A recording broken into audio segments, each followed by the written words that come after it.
mes amis, j'espère que vous passez une superbe après-midi autour de cette simulation sur le Conseil de sécurité à Perpignan. Je vous parle présentement de Minsk, c'est en Biélorussie pour ceux qui le connaissent. Je suis Simon Pascal Alain Handy, je suis analyste politique aux Nations Unies. Mon ami Jacobo m'a fait la grâce de me demander de m'adresser à vous, donc ça sera une espèce de conversation brève pour vous encourager et vous intéresser à cette auguste institution qu'est le Conseil de sécurité. Il se trouve que j'ai été point focal pour les affaires du Conseil de sécurité pour le Bureau de coordination des affaires humanitaires et j'ai travaillé sous la houlette du sous-secrétaire général Jan Egeland. Cet après-midi, cette réunion du Conseil de sécurité des Nations Unies. C'est également un honneur pour moi de souhaiter la bienvenue aux chefs d'État de gouvernement, aux représentants, ainsi que nos invités spéciaux. Merci beaucoup.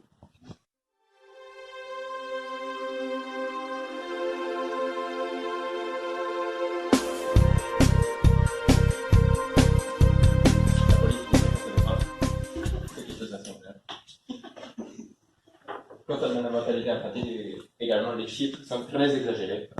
La situation n'a pas changé. Cela a donc forcé les États-Unis à prendre donc des mesures, des sanctions économiques envers le Venezuela.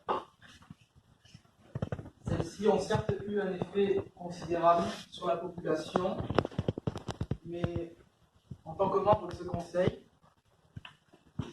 si nous n'avions rien fait, qu'est-ce que cela aurait voulu dire? Et je ne pense pas que la solution proposée par les États-Unis et le Royaume-Uni soit les bonnes. Ce n'est pas en imposant au peuple vénézuélien, non pas aux dirigeants, des sanctions économiques que le problème sera résolu. Aujourd'hui, c'est contestable. Ce que nous demandons, au moins aujourd'hui, ce sont des moyens humanitaires que vous puissiez mettre en place. Que les élèves vous accepter de voir mourir votre population, simplement pour montrer votre obstination.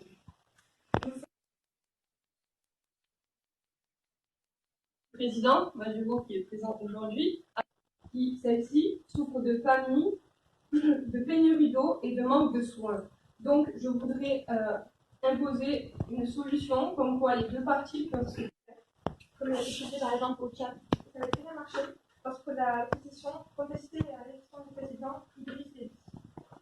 Ainsi, on pourrait créer un contact entre les acteurs concernés sous protection et la. Nous refusons de nous mettre du côté de Juan Guaido ou du vôtre, dans la mesure où nous respectons votre principe de souveraineté.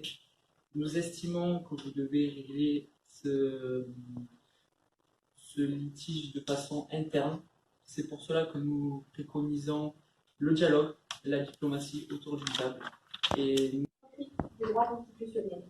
En effet, le soutien immédiat de Washington accordé à M. Juan Guaido joue un caractère fondamental dans la crise que nous vivons actuellement sur le pays vénézuélien. Les dégâts économiques causés au Venezuela sont en partie votre faute. En effet, vous accusez M. Maduro de tous les maux et vous tentez d'intervenir au prétexte d'une aide humanitaire pour ensuite remettre la faute sur mon pays qui soutient une action militaire, comme l'a souligné très justement la Côte d'Ivoire, au motif d'un accord bilatéral conclu entre nos deux pays. Nous souhaitons, contrairement à ce que nombre d'entre vous pensent, un consensus sans recours à la force armée, qui, comme l'a très justement souligné l'Afrique du Sud, basé sur le mécanisme de Montevideo, avec un dialogue immédiat entre toutes les parties, une négociation, un engagement solennel et ensuite une mise en œuvre des moyens qui auront été négociés. Condamne tous les actes portant atteinte aux droits de l'homme au Venezuela. L'article 2 de cette même charte, comme vous l'avez par ailleurs déjà fait au Nicaragua en 1986. Vous promouvez un changement de régime qui aurait pour conséquence de déstabiliser grandement le pays. Nous ne souhaitons pas cela. Nous voulons rappeler à l'ensemble de la communauté internationale le caractère dangereux des options extérieures qui, au vu de la situation du jour, ressemble à une attitude néocoloniale.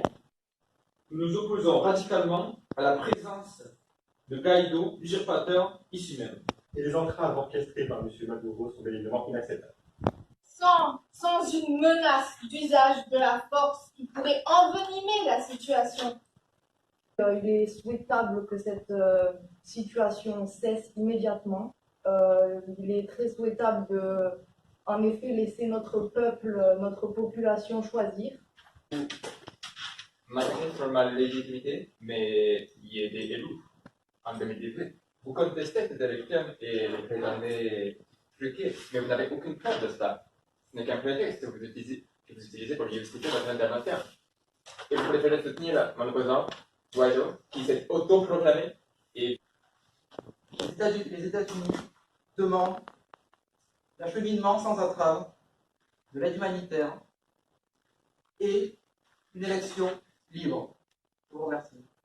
La contradiction avec de nombreux principes du droit international, comme le non-recours à la force armée. Cette résolution n'a pas été adoptée en raison du veto de 3 membres permanents du Conseil de sécurité.